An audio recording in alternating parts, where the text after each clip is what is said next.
गांव के बाहर पुराना बरगद का पेड़ हर रात जिंदा हो उठता था। कहानी कहानी शुरू होती है कबीर से, एक युवा फोटोग्राफर जो अजीब जगहों पर जाकर रहस्यमयी चीजें रिकॉर्ड करता था।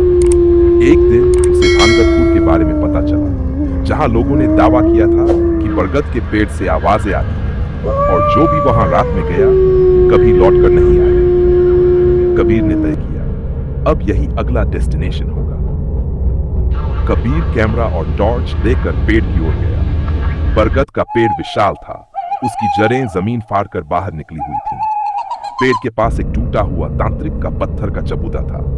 जैसे ही उसने कैमरा चालू किया, कानों में किसी महिला की फुसफुसाहट आई, मत जगाओ मुझे वरना। कबीर पीछे मुड़ा, कोई नहीं था। फिर अचानक कैमरे की स्क्रीन ब्लैक हो गई और टॉर्च अपने आप बंद हो गई।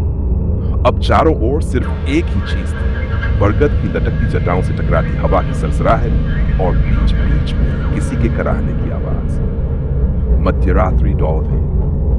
पेड़ की एक मोटी जटा जमीन से उठने लगी, जैसे वो सांस ले रही। कबीर ने देखा, पेड़ की छाल से एक चेहरा बाहर आ रहा था, बिल्कुल इंसानी चेहरा, लेकिन आंखें गड्ढों जैसी काली और मुंह से गोंद जैसी काली चीज टपक रही थी। फिर एक और आवाज आई।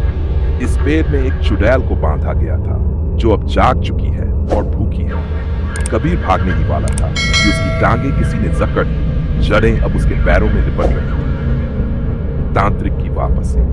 तभी एक बूढ़ा तांत्रिक अचानक झाड़ियों से निकला। उसने हाथ में राख से भरा कलश उठाया और मंत्र पढ़ने लगा। ऊंक शंख शंख क्लीम भैरवाय नमः। पेड़ चीखने लगा, उसकी जटाएं पेड़ से अलग होकर सांपों की तरह फड़फड़ाने लगी।